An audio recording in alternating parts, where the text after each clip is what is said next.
So, hello, Linnets fans. A bit of a special for you today. I'm joined by Linnets TV's very own Sam Phillips and Dave Jones. Gentlemen, thank you for joining me. No worries. Thanks for having us, Dan. Yeah, No, no problem. Glad to be on. it's a pleasure. Before we start, Dave, just want to offer my congratulations to you as we are recording this. Just been named chairman of the club, and to you as well, Sam, for being named onto the board. So, for that, both of you, congratulations, and for the small part that we probably have working left together. I look forward to that. Yeah, okay. Cheers, Dan. Like I said in my statement, I'm honoured to be chairman of this football club, and hopefully, with Sam's help and the other board members, we can take the club on to great things. Definitely. Kind of wanted to focus on the Linnets TV side of it with you. So obviously, when we came into the club, we were kind of very aware of the presence that you two had started to create at the club. And Sam, I'll kind of start with you. Essentially, where did the idea to do the Linnets TV come from, and then consequently the Linnets Live? So it was a few years ago, really. It was sort of a conversation between a couple of fans. A couple of lads in the LSU had sort of had a chat about what we can maybe do to sort of raise the profile. Originally, I'd spoke to Daz Law, who's one of our members of the LSU, and that was sort of something that me and him were trying to put in the pipeline, but things never really clicked at once. It was actually Daz and Steve Bignall who actually did the first ever pilot episode for Linnets TV. I think it was probably 2 or 3 years ago, and it was just the two of them in the hospitality suite at the ground talking, and it was a fantastic beginning and something that me and Dave really wanted to try and build upon. And Dave, that kind of, as Sam mentioned, the second episode of the first season, if I'm right in saying, that came in around 2019. So what was the decision to kind of take that on board? As Sam said, was it something that you saw was a project that you could build on? Well, strangely, although I came in after Sam, I was actually in I think we call it the first episode, because what Steve and Daz did was like a pilot, and then we did a first episode, but it was completely different format. And I was actually involved in that, and strangely enough, even though Sam was in it from the beginning, he wasn't. But it was sort of like, I felt as if it was a good idea, but it was like, there were sort of three of us behind the desk. Daz Law was there, Peter Carledge was there, but it was scripted, and we were using an auto cue. And like, say the camera was over there, but the auto cue was over there, so my camera's there, so I was like that, reading from the auto cue. So it was a little bit awkward, and it wasn't really what it now is. It was scripted, and it wasn't really like me and Sam. It's just the two of us, chatting about football. And then so we did that. It went out. We got a bit of feedback from it, and then Sam was like ready to come back on board, and then like I was like, okay, well, I'm interested in staying on as a presenter, because I'd never done anything like that before. Never even considered doing anything like that. And I tell you one thing it did as well, that first episode it made me lose weight. I'll tell you that, because I watched that video and I was like, my God. And I also got rid of the big bushy beard as well, that I had at the time. Obviously, it's grown back a bit, but I had this big beard, and I was like, yeah, I need to change that. So I thought, if I'm going to be doing this, I need to be fitting into these clothes better. So then Sam sort of came back on board, and he was like, right, this is the idea of how I want to do it. And then we did the next episode, which I think was just me and you, wasn't it, Sam, that next episode? Yeah, it was, yeah. So that was like, I think we call it episode 2, but really it's the first episode of the new format, if you like. And Sam, kind of as you kind of touched on there, both of you, it kind of was a natural progression that you came together to do it. But kind of over the year, or however long it's been since you've been working, why do you find that kind of your partnership with Dave works so well? Obviously, you can see it on the TV, you can hear it on the radio, and there's so many compliments to you two, and deservedly for what kind of a good partnership you build up. How do you think that's come about? I think the whole sort of, the reason why I wanted Dave to come on board is me and Dave, before any of this even sort of started, we were mates anyway, and this format that we sort of wanted to take, it was a little bit old style Soccer AM, two mates in a pub just talking about football really, and that sort of, I've always had this thing about doing a football podcast, and it's something that I've never really gone after. And then when the sort of the TV come around, I studied media studies at college, so I had a couple of ideas on sort of camera angles and stuff like that. Hence why on the third episode that I came onto, it was a little bit more of a TV format kind of thing. But it's one thing I will say is it's not me. It's not just a case of me and Dave turn up on a Sunday at the last day of the month and film an episode. We have a team behind us who, if it wasn't for them guys, we wouldn't be where we are today. Dave Broom, who doesn't really get as much plaudits as he should. He's our cameraman, editor, I think he's director ideas as well, man, really, director, and then also Martin, who most of the fans will know is our match day cameraman. He's our sound man. So without those two, we wouldn't be anywhere near where we are. Dave Broom does a fantastic job of putting the show together. It's a case of me and Dave turn up, we sit down, we talk, and then we leave. And it's those two guys who sort of compile the stuff between themselves to then put out the finished product that looks so professional.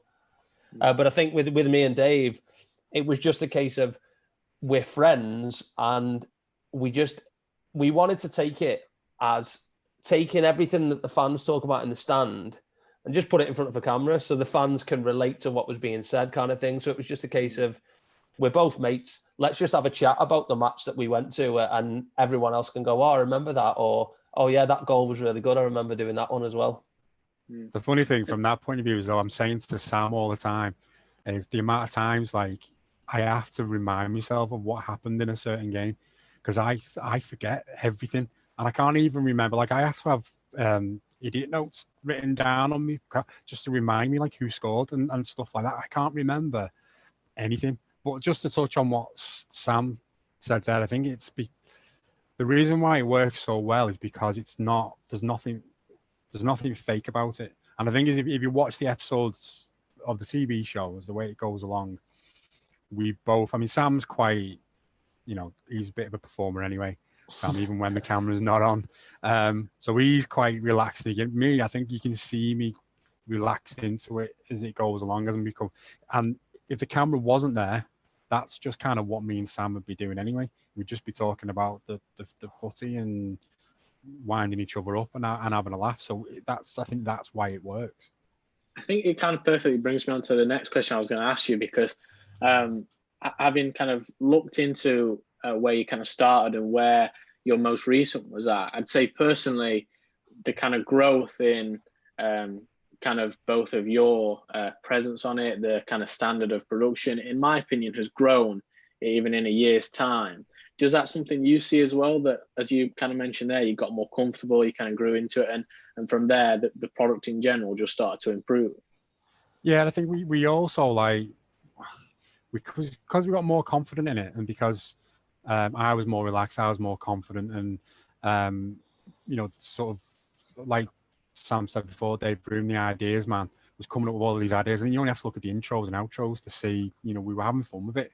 And we were doing like the one where Sam's doing his hair, or the one where he was actually ill, so I'm pretending to be on the phone to him, and then Bucko stands in the way we did. I don't know if you saw that episode where Bucko is doing the stats, but he's also presenting with me, because we do those slots separately. So like Bucko's thanking himself, and it was just little bits like that I did feel is the more we got into it, it did get a lot better. The specials that we did with the ex-manager Ello, and then with Gemma the physio, and it's just a shame, obviously, with what's happened with COVID, that we've not been able to continue, but we will get back on them once we're able to get back in the studio together. Yeah, and as Dave says there, you can see from the sort of the second episode that me and Dave did together to where we are now, it's not only us that's grown, it's the entire sort of back staff that we have. So at the very beginning, it was 2 cameras, a small soundboard of Martin's, and 2 lapel mics for me and Dave. And it's now, I think the reason why the back end of the productions make it look a little bit more more grand is that we now are able to plug one of the cameras into a TV screen. So whilst we're presenting, we can also see what's going out. We've got a much larger sound system now. We have spotlights on us to make sure that lighting's okay. So I think the production value, without sort of money, has gone huge, and that's sort of one of the things that's made it look a lot more professional than we originally hoped. It's from my original idea, it's gone to a place where I never thought it'd get to. And I speak to Dave and to Dave Broom and Martin quite a lot to where we can go next. And as Dave says, when we can get back in the studio, we're hoping that it's going to go from where it is to a whole new level. And that it brings me on again to $1 million question, so to speak. But where can it go? Because obviously you spoke about kind of the progression there of how impressive it's been, and even from your initial idea to where you are now, and I'm sure you'll have so many plans for it moving forward. Where's the end goal, so to speak, with it? I don't think that there is necessarily an end goal. I think the whole point of us doing it is just to try and be a link between the club and the fans, and maybe give the fans a platform to voice their sort of views on games and stuff. We've always talked about trying to get fans on to talk with us. We've done a couple of guest appearances. Steve Bignall came on to one episode and talked about his roles in the club. We're hoping at some point to be able to put in a full series where we follow the roles of day-to-day volunteers. So what is the job of Dave as the chairman on a match day? What is the job of Josh as the kit man? What is the job of David as the goalkeeper coach? What do they do? And hopefully turn that into a little bit of a series. We're hoping to maybe bring a little bit more of a fun element where me and Dave might be able to grab you and a player and maybe do a the drill kind of style. Dave's a little bit reluctant to that because his legs are going a little bit now, but we did talk of joining in, didn't we? We're having joining in on a training session and having that filmed, and like me and the comedy and me, see me and Sam. Although Sam could probably keep up better than I could, but I'm a 40-year-old man. I'm just about fit. I can do a 5K. But sort of get us getting involved and trying to do, maybe the training drills and stuff like that. As to where it can go, I think me and Sam have always said we do it because we enjoy it. Obviously, we want to, we want to give the fans a product that they're going to watch. But, we've said even if at the end of the day it's only us watching it, we'll still be doing it because we really enjoy it. I think it'd be good if we could get it out there a bit more, maybe get it a bit further afield. Someone, we got Tony Incenzo. I don't know if he's a big non-league guy. He's a journalist, and he mentioned, he liked a couple of tweets we were mentioned, and then Sam. Yeah. If someone like that could maybe get hold of it, or something, someone could get hold of it and just give it a push for us, and people watched it and were like, you know what, this isn't bad. I think that could propel it on.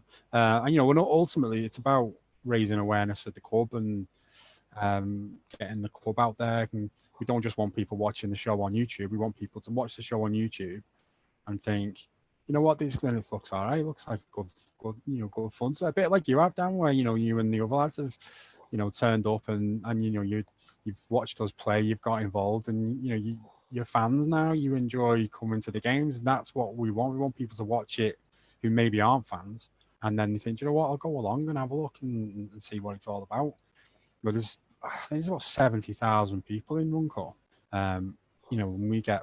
We have averaged 400. If we can, I know pretty much everyone in Runcorn likes football. There'll all be Everton, Liverpool, United, a couple of City fans maybe. And we want them to come and watch us, and that's ultimately that's what it's all about. It's about getting the club out there, getting the name of the club out there, and hopefully getting people into the ground to watch the game.